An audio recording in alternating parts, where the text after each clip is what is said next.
All right, Pot of Gold, welcome back. I'm Brett. I'm here by myself, so just gonna rip it solo, hoping that the chat's gonna help me out here. Mike is a little UG already in the chat. Mike's a little under the weather. I think he might pop into the chat. Um, we might be hopefully possibly getting together tomorrow to do a quick little pod, but I did promise the people. I gave them a promise that we would do something. We didn't do a pod after the Texas A&M game, and I felt kind of scummy. It's not too fun to hide whenever LSU loses. But here tonight, hoping, like I said, hoping the chat is lively and gonna help out. I don't know that I've ever done the solo one, so here we are. I pulled up let's see, I guess this is the week coming up. So yeah, I'm gonna talk a little bit about the Texas A&M game. I know it's out of sight, out of mind, but we got some stuff about a live tiger on campus or in the stadium for the first time that we got to cover. Brian Kelly doing media, Brian Kelly on SVP. That's kind of the reason why I wanted to just call it and say maybe we could do it Friday. And I listened to Brian Kelly on Scott Van Pelt, and Scott Van Pelt went into the whole Tiger Stadium, Death Valley. There's no place like it, and it kind of got the juices flowing. And I decided it was time. So, real quick on the Texas A&M game. That game went exactly how I thought it was going to go. Mike came over to the house. We had a good hang. The game starts. LSU feels like they're kind of dominating, handled the atmosphere pretty well, and then just didn't take advantage of the opportunities. It felt so much like the opposite of the Ole Miss game. We were in Ole Miss's shoes of going on the road, kind of handling the first quarter, the first few possessions the way you need to. At one point, I looked to Mike. I think it was probably maybe 10-0 at the time. And I looked over to Mike and I said, I don't want to jinx it. I know it'll get there. But LSU has done an incredible job of just completely taking the crowd out of this game so far. And it's like they could have done more. They could have had that dagger, settled for way too many long field goals. But they were in a spot in that game, and Josh Pate mentioned it multiple times. It's like it felt for a long time LSU was one play from blowing that game wide open. But that's what happens when you go on the road in the SEC. You let teams linger around, and they're going to beat you. And it got out of hand. I think we finally really saw that Garrett Nussmeier that we were all terrified of. Let's see if I can find the game. Pull up some stats here. Did I already miss it? That's why it's not week 11. It was week 10. But it was just one of those games that it just got out of. I think I did the same thing again. But Texas A&M, in perfect fashion, LSU loses to Texas A&M. We get to hear about how Elko's so great, and look, I give Elko a lot of credit. It feels a lot like Brian Kelly year one, where you maybe exceed expectations. It just won't let me click on these other weeks, I guess, week 9. And, of course, in typical fashion, Texas A&M goes on the road to South Carolina and just gets absolutely, absolutely obliterated. So, fun to see. It definitely hurt. It felt like a dagger. We finally found the game, guys. Don't worry. For those listening on podcast, sorry, I've been trying to find the LSU A&M box score for the last 3 minutes here, and I don't even know that I'm gonna use it of anything. Just immediately looking at the rushing stats, I don't even know what to say. LSU has just zero ability to run the ball. Garrett Dellinger going down is obviously pretty worrisome going into this Bama game that we'll talk about here in a few minutes, but it's just, I think Brian Kelly honestly said it perfectly in the post game. That's like, we can sit here and rip Nussmeier. Like, did he throw some bad balls? Like, absolutely. But we just have to figure out how to run the ball. Like, my biggest issue is the 2nd and 10 runs that go absolutely nowhere. that put us in 3rd and long, and Nussmeier does a great job of finding guys like Anderson and Lacey on these 3rd downs, but we just have to figure out, and I'm hoping the bye week does that. You just have to figure out a creative way to run the ball, whether it's screens, jet sweeps. Let's put Xavier Thomas in motion and do all this weird shit that we were trying to do with him for like one play every couple games. Like, we have to figure out a way to just not just hand the ball and go nowhere. It's like, I know if Mike were here, we would have the Josh Williams conversation for the 37th time. And I don't even know where to go with it. Like, I don't think it's any one thing. It's just, there's just not any ability to run the ball. And I think that's obviously what probably the biggest problem with this team going into the Alabama game is that it's just really hard to win games against good teams when you're so one-dimensional. And as you can see, A&M 14 and 17, not being able to handle a quarterback that can run the ball. The defense, what gets lost in the A&M game most is that the defense played so good against Wegman, and like, Wegman sucks. Like, Wegman's not a good quarterback. But at the same time, LSU's defense did such a good job of not letting him make plays, not let A&M really do anything in that game. And then they just zone readed us to death. The crowd got into it, and Nuss did what Nuss can do. So kind of wanted to just give a little recap of the Texas A&M game. That's a baby monitor. Everyone's fine. Don't worry.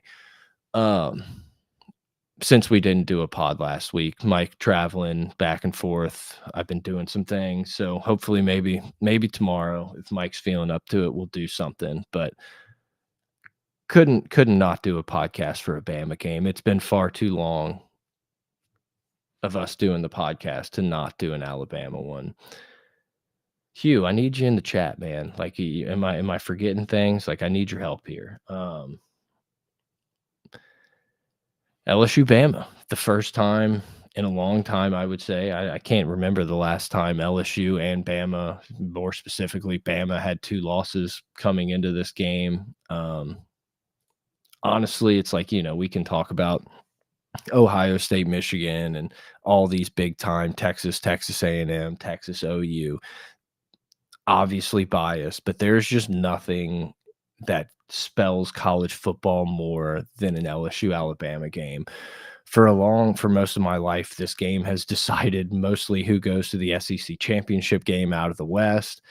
I don't know that this is a SEC championship game, but everyone's calling it a elimination game, which we can get into the semantics of LSU. Maybe can still win the SEC or still go to the SEC championship game, even if they lose to Bama, whatever. But I do hate how confident I am in LSU winning this game. It has nothing to do with the stats. It has nothing to do with any offense versus defense. I don't think Alabama's defense is very good, but I just feel like the home field advantage is going to be so big in this game. This is LSU's chance to bury Alabama.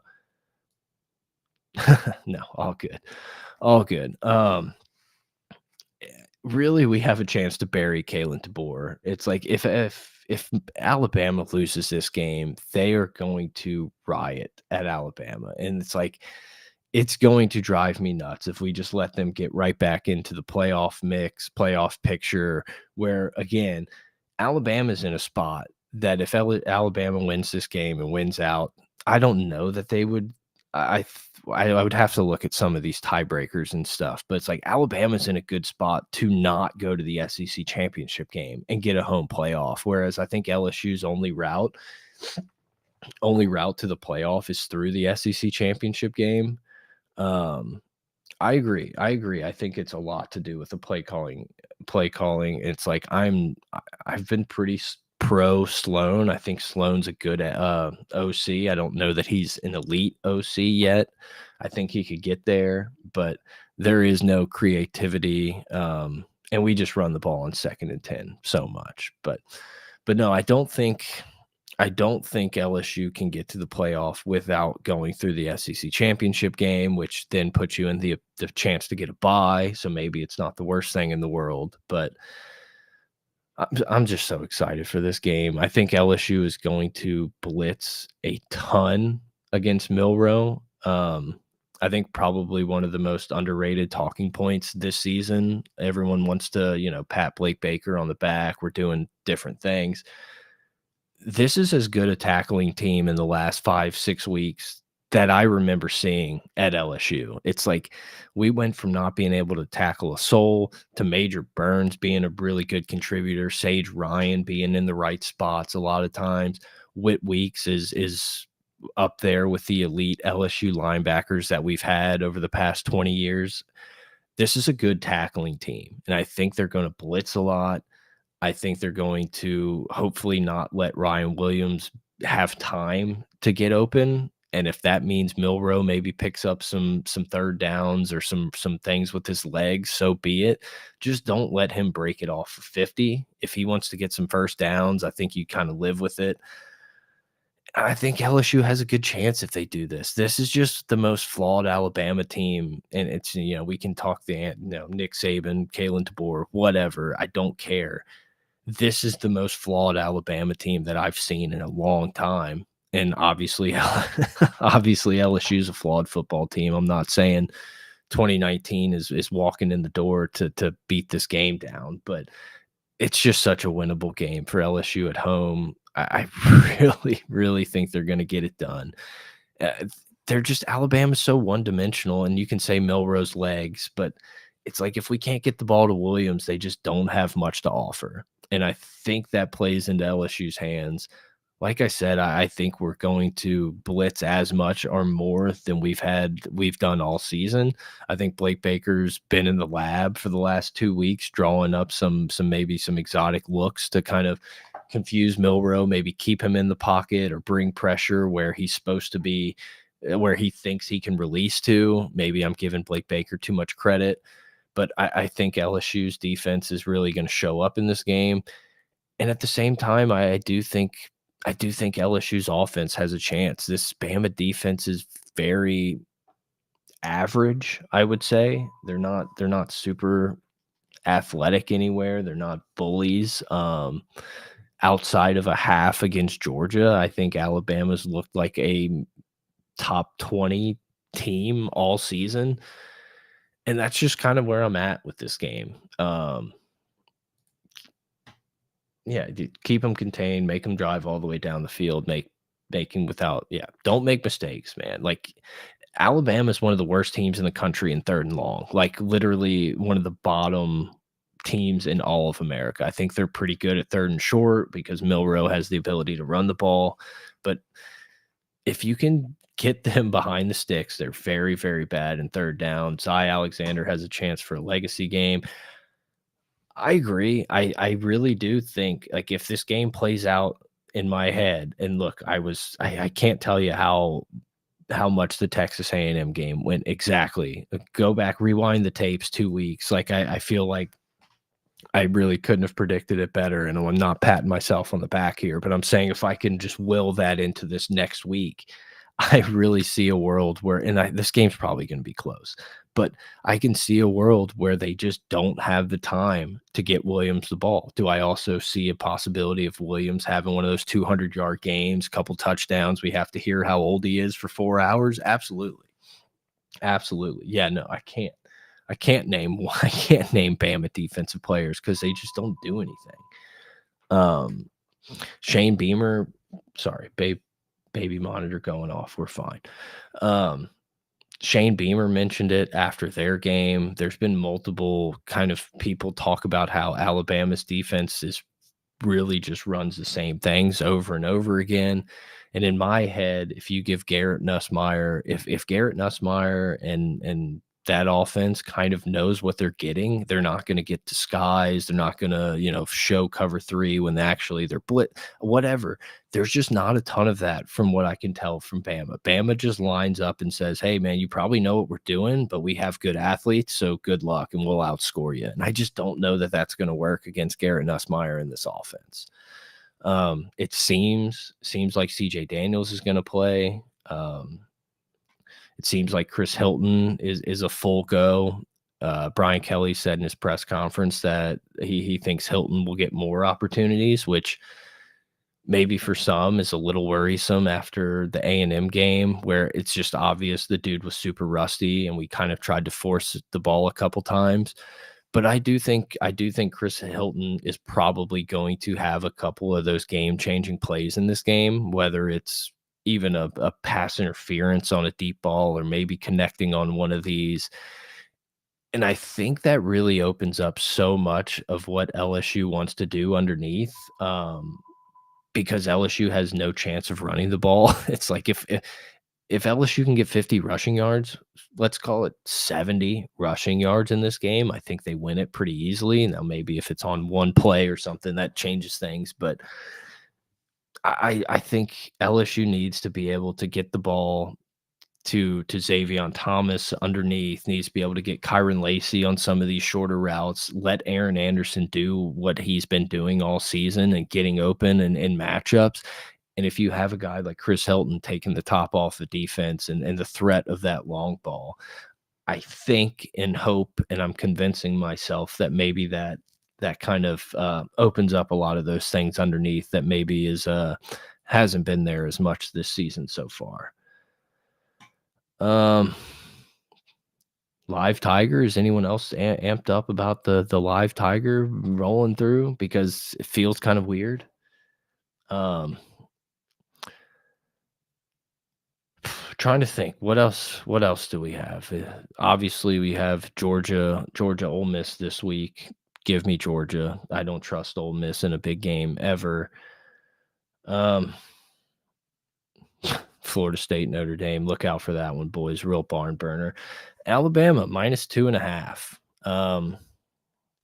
There is a part of me that loves over 58. If you made me bet it, I really like LSU in this game. Like I said, I think the home field advantage is going to be a huge factor in this game. But man, 58.5 over. Are we going over? Do we like the over? Or are we betting on LSU's defense here? I don't know. This is, like I said, this is my favorite day of the year, is a college football Saturday where LSU and Alabama play at night with everything on the line. Um, Caden Durham, obviously a guy that you hope with the week off. You could tell he's just not 100% from the runs we saw early in the season against South Carolina and South Alabama to what we've seen the last couple weeks after the toe injury. I'm hoping that we can kind of feed him and figure something out in the run game. With Dellinger out, it's just really hard for me to convince myself that's going to happen. But let's figure out a way to get this dude the ball and some more swings and stuff. There was a question in the press conference earlier this week, last week, whenever it was, about how LSU doesn't run any screens. And Brian Kelly pretty much was just like, yeah, you have to have a mentality to be a screen team, and we don't have it. It's like, okay, cool. I would like that. Gerald showing up in the chat. Appreciate it, Gerald. Do we spy Milrow? I don't think we do. I legitimately think that instead of spying, Baker's plan is going to be to bring pressure and maybe try to force him into maybe delayed blitzes, where I feel like we've seen a lot this year where Greg Penn, but more like a Whit Weeks, they call it like the green dog blitz, where you're on the running back, and if the running back stays in, you just bring the house and try to get to the quarterback.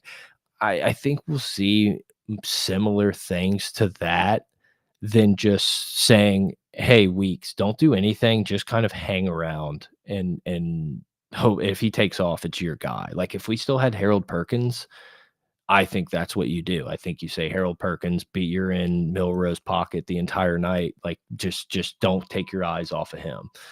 I don't know that we have a guy on this defense. Like, you can't use Major Burns as the spy there. I don't think you want to use Whit Weeks. I don't think Penn is fast enough to do it. And like you said in the chat, don't let Swinson know. Like, Swinson's the guy that you're just going to say beat the end, beat the tackle every time, and force him somewhere else. But I think that's where LSU does have an advantage in this game is that you can kind of over pursue from the edges if you are bringing pressure in those middle gaps so that Milrow doesn't really have that space to get out of the pocket. Once again, that's just me. That's the homer in me. I feel like last week I was pretty realistic about LSU. I did not think they were winning that A&M game. When it's Alabama, I can't take the LSU glasses off. I want LSU to win this game so badly that it's like I'm just gonna will myself to victory here. But no, I honestly don't. It won't surprise me if they spy Milrow, but I don't think they're going to. I think their plan is going to be to bring a lot of different pressures from a lot of different angles and just try to get to him and bring him down before Ryan Williams can get open. That's exactly how I see the defense.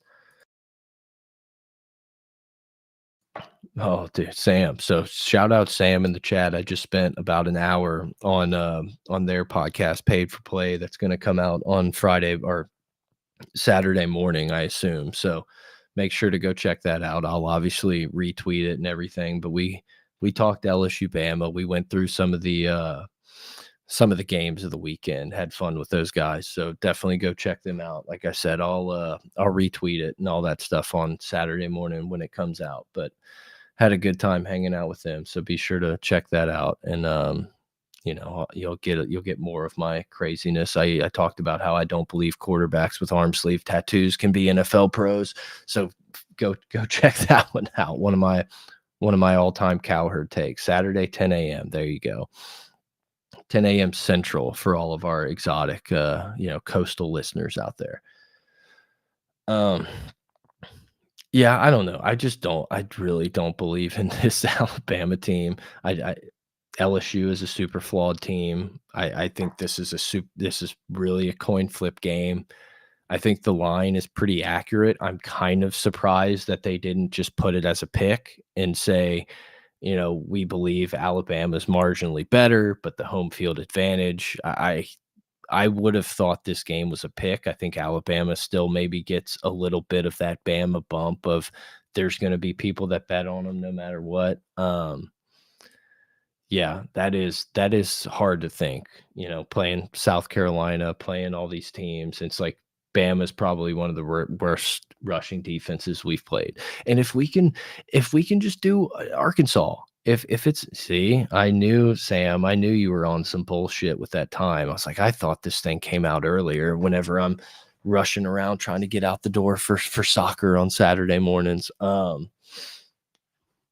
yeah, if LSU can just put up an Arkansas-like performance on the ground, I think they win this game by 10. I just don't believe LSU has that in them. I would love to be proven wrong. I think probably especially interior, but I think the offensive line, which goes hand in hand with the running game, has been probably the biggest disappointment of this season. I think the wide receivers are about what we thought. I think Nussmeier's better than what I thought he was going to be. I know the last couple games we've got a little interception happy, but again, we just put so much on Nussmeier to go out and win the game that I think it's unfair to just look at the 9 interceptions and be like, "Yep, he's the gunslinger Brett Favre that we thought he would be." But yeah, I don't know. I just think if LSU didn't, if Alabama didn't have that such a good first half against Georgia, we would look at them so differently. The Tennessee game was a game that Nick Saban would have never lost in his entire life. We don't even have to talk about Vanderbilt. I am worried about Vanderbilt in a couple weeks against LSU. I think they play South Carolina this week.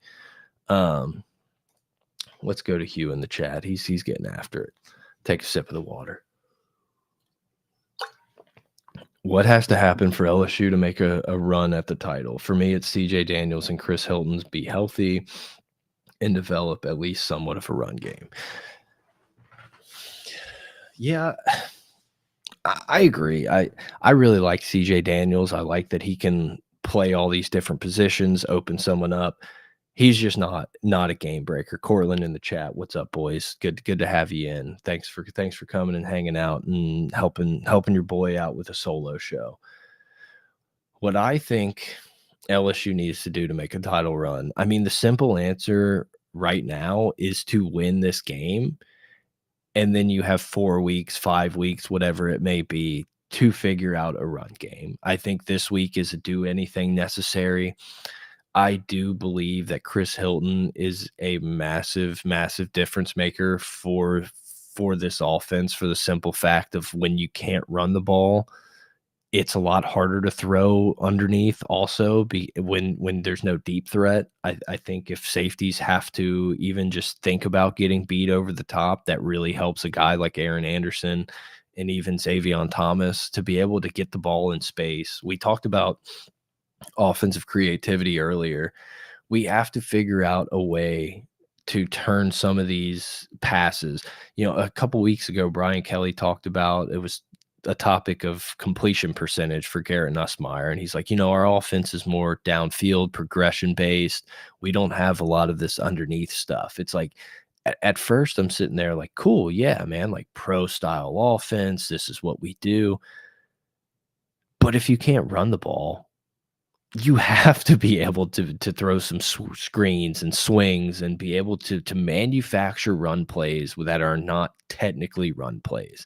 And I think Nussmeier is good enough to do that. Trades Green's obviously coming along. We have to figure out a way to maybe get Mason Taylor involved a little bit more. We need to run more screens. Yeah, I mean, we're we're on the same topic here.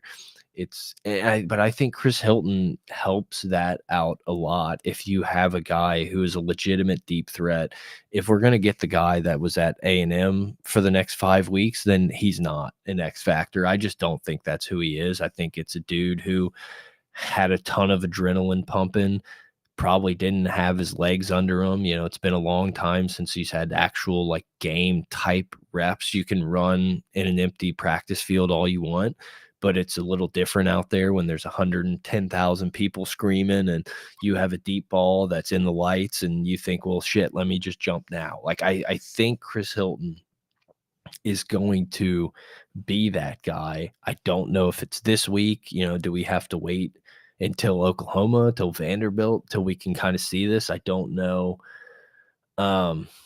But yeah, I think Nuss is good enough in this college football season, maybe none other, but I think Nuss is good enough to win a national championship this year. I think Kyron Lacey and Anderson and those guys are good enough to be your top receivers on a national championship team. The defense has to stay healthy. Like, we're so close to having debilitating injuries on defense. Like, what happens if a linebacker goes out? I don't really know exactly what happens if a guy like Major Burns goes out. Zy Alexander is a guy who you almost have to stay healthy. So that if we're talking the other side of the ball, like, I think the defense has shown really good improvement. I think the second half against A&M is just kind of, you take it out back, you dig a hole and you bury that tape to never look at it again and say, we know how to cover. we know how to play the zone read. We just decided not to.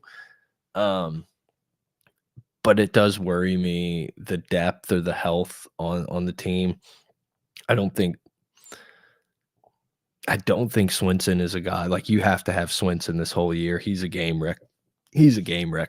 But yeah, staying healthy, figuring out a way to run the ball. And Chris Hilton, if Chris Hilton's a legitimate deep threat, like if he's a guy who is a third round NFL wide receiver in a year or two, then this offense can really take off. I worry about the interior line. And like you said, it's great that we're not going up against a dominant Alabama front seven for the first time in a decade and a half.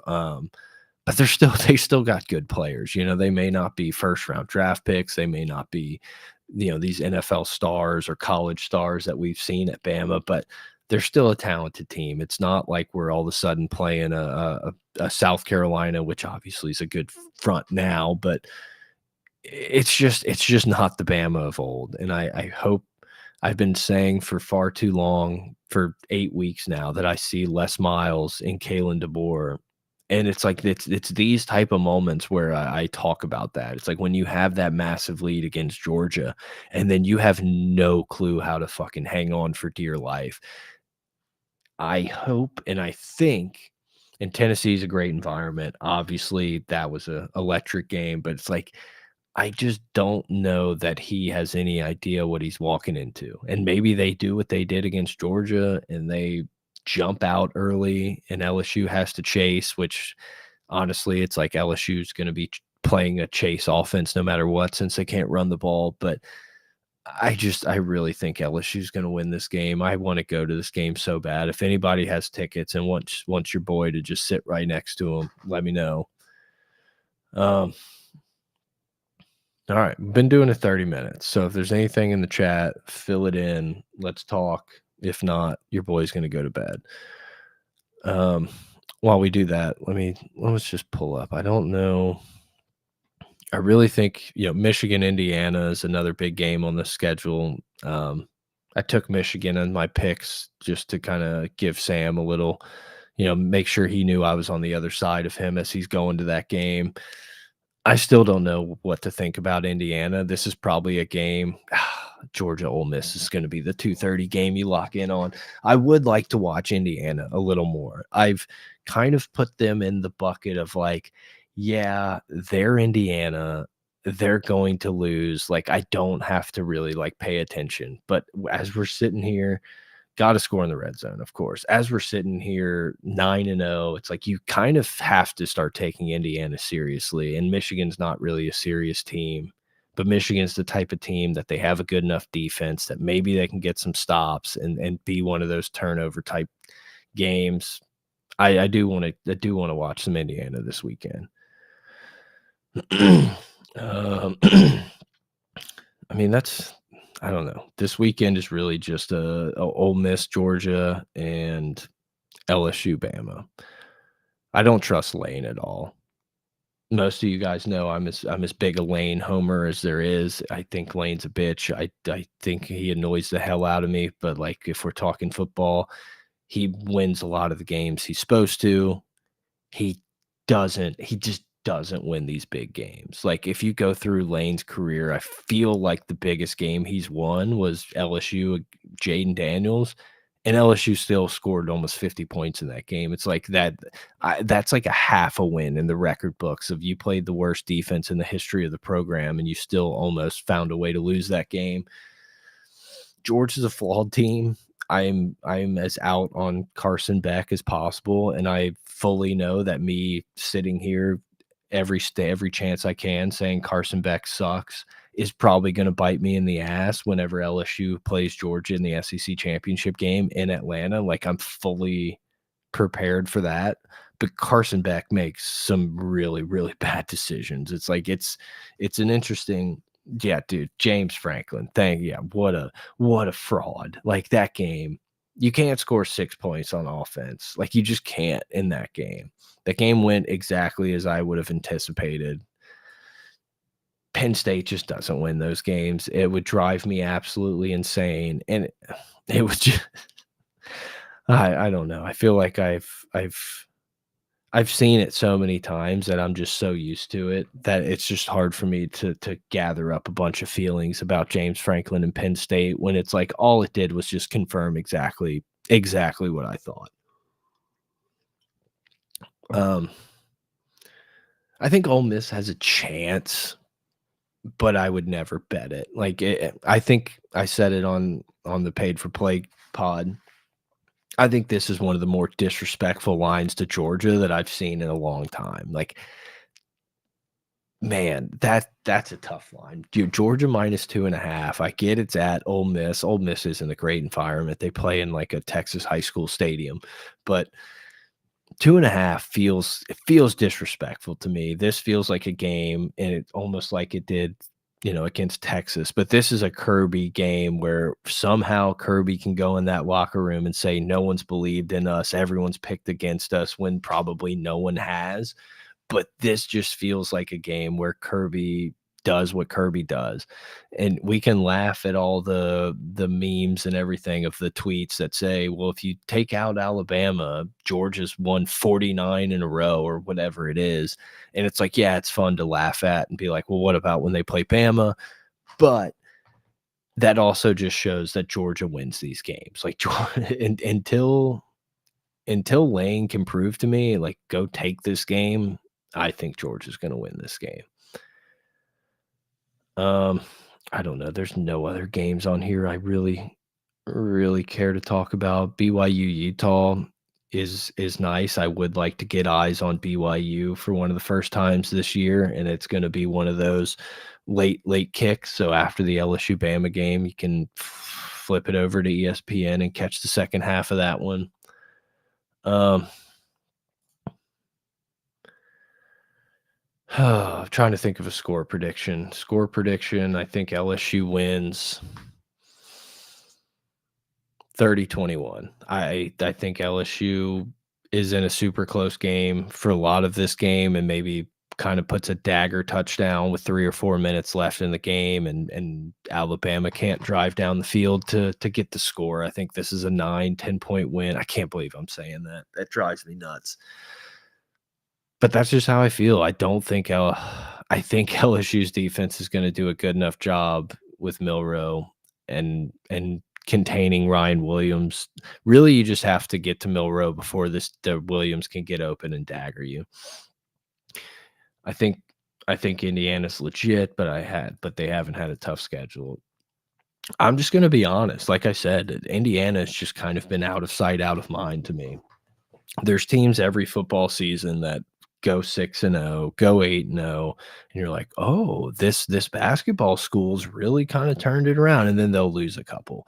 I am interested to watch Indiana. I don't really know exactly what the path to the Big Ten championship looks like. I'm sure Sam's still in the chat. Maybe he can enlighten me on exactly who's in position to go to the Big Ten championship game, but they're an interesting team. I don't think Penn State should be ranked ahead of them. Like, I think Penn State should be ranked behind Indiana, but obviously name brands and everything. And, you got a committee that doesn't really watch the games, if I had to guess. But yeah, all right. I picked it. LSU 31, Bama, LSU 30, Bama 21. Player of the game, Major Burns has a career game, gets a forced fumble, gets something going. Xavier Thomas has a punt return for a touchdown. We're just going down the list of all of them. Sage Ryan is going to get reviewed for targeting, but it won't be targeting. They might be Cincinnati from a couple years ago. Yeah, the Cortland in the chat. Appreciate everybody in the chat kind of getting the action going, riding solo here. For those joined late, Mike's under the weather. I think we may try to do something tomorrow if he's up to it, but I felt like we needed to log on and talk some football for a little bit. So appreciate everybody hopping in and hanging out. Cortland in the chat said they might be Cincinnati from a few years ago that gets exposed in the playoffs. I just don't know how many teams in the playoffs have the ability to expose one another. Like, sure, if you catch Oregon, which I have my questions about Oregon, or Georgia, or Texas, like if we're talking about playing, the top 2, 3, 4 teams, like maybe. But I also think that it's possible Indiana could beat just about any of those other teams. Like if Indiana played Notre Dame, are we positive that Notre Dame is like so much better than them? Because I'm not. They might be. I don't know. Like I said, it's not like I've been locked into Indiana this year. I'll try to Saturday. I would love for nothing more for LSU to draw Penn State in the playoffs. It would look like the first half of it. I would like LSU to draw Penn State in the playoffs too. However, my reputation's on the line in that game because if Brian Kelly gets pushed around by James Franklin in that game, I have to go like egg Brian Kelly's house and put the pitchforks out and put signs in his yard. That's my problem. Do I think LSU would probably match up favorably? Look, man, give me LSU against any of these teams, and there is a chance. Like there is a 2 out of 10, a 4 out of 10, a 6 out of 10 that LSU can beat just any of these teams. So, but yeah, the Penn State, I would rather play Notre Dame in the playoffs. God, I'd rather play Penn State in the playoffs than Notre Dame. We can't lose to Notre Dame. That would be heartbreaking. Yeah, I wanna make the playoffs too. It's, as much as I shit on the 12-team expanded playoffs, it is pretty cool that even though LSU has 2 losses, even though Bama has 2 losses, it's pretty cool that, like, this LSU-Bama game has so many implications and still means so much. Because any other year, this would be like, "Oh, so many crazy things would have to happen." The winner of this game is in the playoffs unless they obviously slip up to someone else. Like, this is a de facto playoff game. It would be funny if LSU lost this game and still got to the SEC championship game and had the ability to play themselves into a bye. I think that would be pretty hilarious start to the 12-team playoff, but yeah, I'm just ready for Saturday. I wish it was Friday and we had one more sleep, but unfortunately we have 2 more sleeps. Look at that. Joey B lighting up the Ravens tonight. I didn't even think about Thursday night football. Is it time to go watch Thursday night football, everybody? Is that the plan?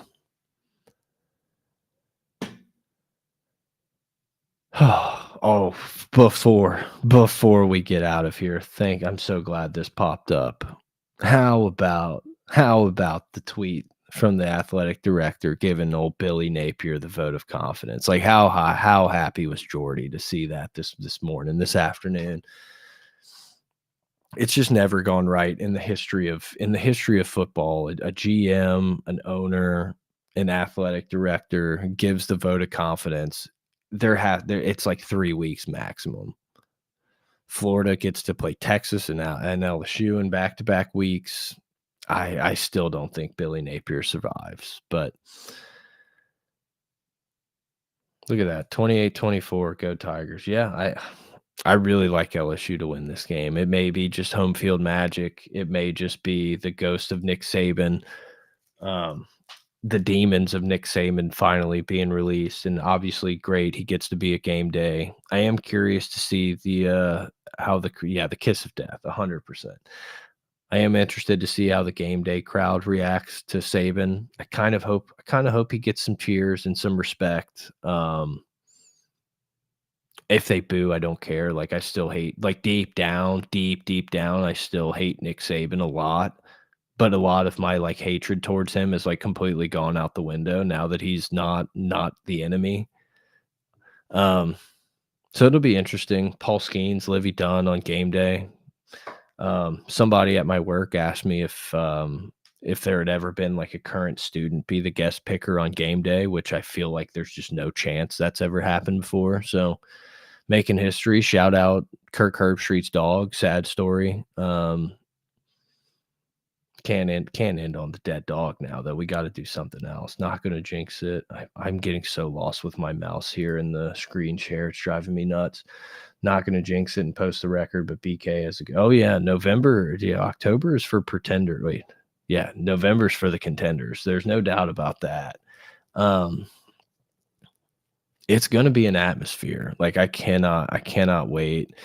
It's cool to continue to have like the prime time. We don't have Gary and not whatever Nestler. It is cool to kind of be that prime time ABC Kirk Herbstreit. Like this is college football. I really like LSU's chances. I think they're marginally maybe a better team. I don't know that that's going to matter. Like I really think that this is a home field advantage. Don't shoot yourself in the foot. Don't turn the ball over. Don't give Alabama free, easy scores, short fields. Like just do your job. Don't over pursue. Don't try to make the hero play. Just fill your gap, do your assignment, and I think it's going to work out. Um, this is a NFL type game for Nussmeier. You go put a lot of good film out here. Maybe it's maybe it's your only LSU Alabama game you play in.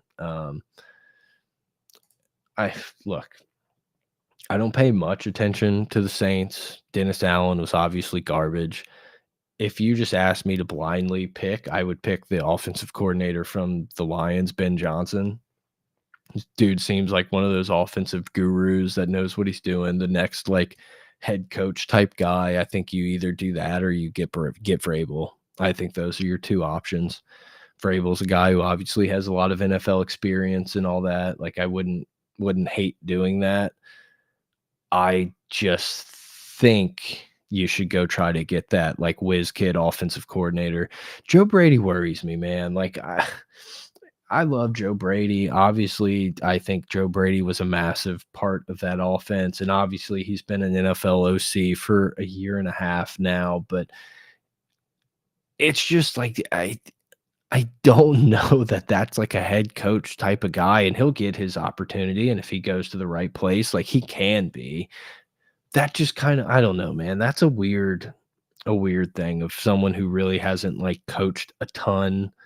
The NFL is obviously different than college. You don't need this, like, extensive coaching tree, but it's just kind of weird to hand over the franchise to a guy in Joe Brady's shoes who hasn't done it for that long, and I know it's like the whole McVay thing of the NFL where you gotta get the young guy. I really do like the Ben Johnson guy from the Lions, so that would be my pick. It wouldn't surprise me if you get someone like Vrabel, who is a, like, known head coach, but again, I think in this age of football, you just kinda have to go with the offensive guy, as much as I don't know. And it just get Derek Carr out. Bring Jameis Winston back. That would be my goal.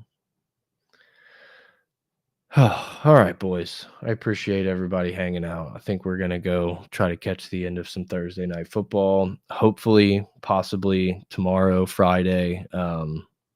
Mike will be feeling a little better, and maybe we'll hop on and do something similar, a little 30-minute, 45-minute pod going into Saturday because I know he's itching to get off some Bama takes that I think Mike's in the same camp. I think Mike's quietly confident. I'm a little more vocally confident at the moment, but yeah, I appreciate y'all hanging out.